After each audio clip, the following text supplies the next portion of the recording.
notre relation avec Henriette. Je parle pour moi, mais je suis certain que ce sentiment a été vécu par plusieurs qui sont ici.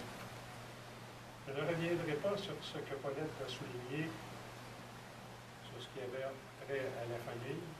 Je me contenterai d'évoquer brièvement quelques réalités que j'ai vécues, particulièrement au cours des dernières années. Plusieurs d'entre nous avons vécu l'intensité et la joie d'être avec Henriette à des occasions qui, sans elle, auraient pu être banales. Sa seule présence était une activité d'un sens d'émerveillement, d'excitation et même parfois de fébrilité, que ce soit l'ouverture d'un sentier en forêt, la découverte d'une table de bleuets ou, aux merveilles, d'une floraison printanière de trilles. Il y avait quelque chose d'enivrant au printemps à lui présenter une gerbe de Pussy Willows, année après année, printemps après printemps, toujours et toujours, il y avait ce sourire et cet enthousiasme. Henriette, ce fut aussi une terre d'accueil, et ce fut une femme de grandes amitiés. Quelques noms me viennent à l'esprit. La famille Van de Sandler, des Hollandais. La famille Grunefeld, des Allemands qui sont venus. La famille Samodol, qui arrivait de Serbie.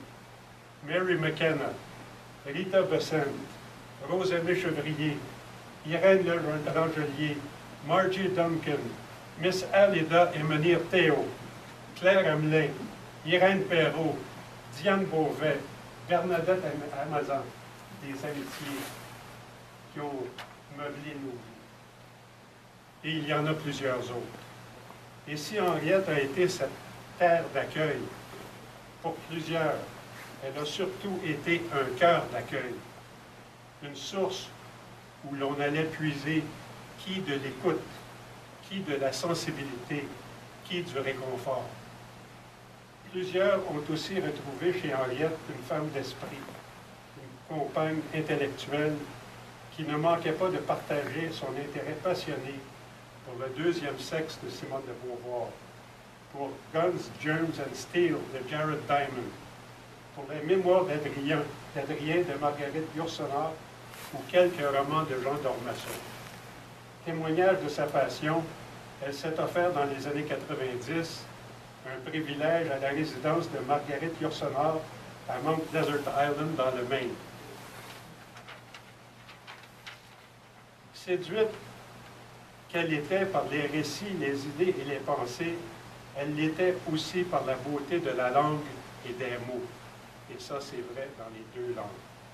Récemment, en lui lisant, non, c'est elle qui lisait à haute voix dans le New York Times, qui était affiché sur son écran géant de sa chambre, un éditorial du New York Times. Elle s'arrête sur une phrase en lisant l'éditorial et elle dit « Now, isn't that well said? » Comme c'est bien dit, comme c'est bien écrit, l'enthousiasme pour la beauté de la langue.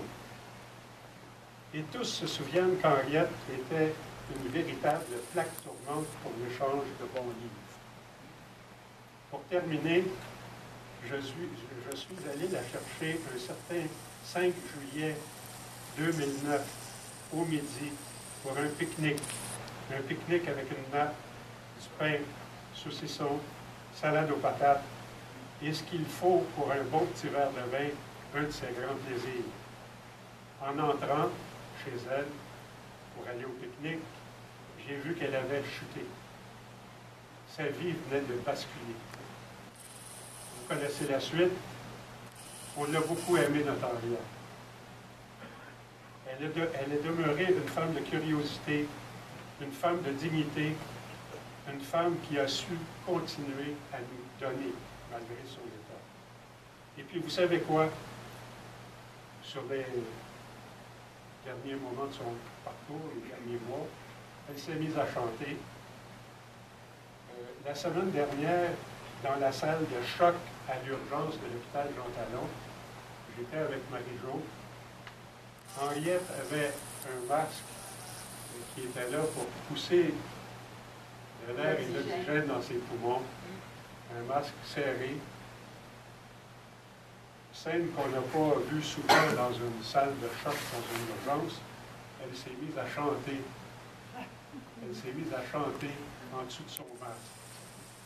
Et pas chanter, chanter avec du pep. Chanter avec du pep. Chante la chanson. Oui.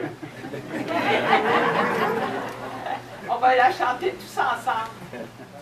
On va la chanter tous ensemble. Alors, c'est tout le monde, probablement que la plupart d'entre vous la connaissent.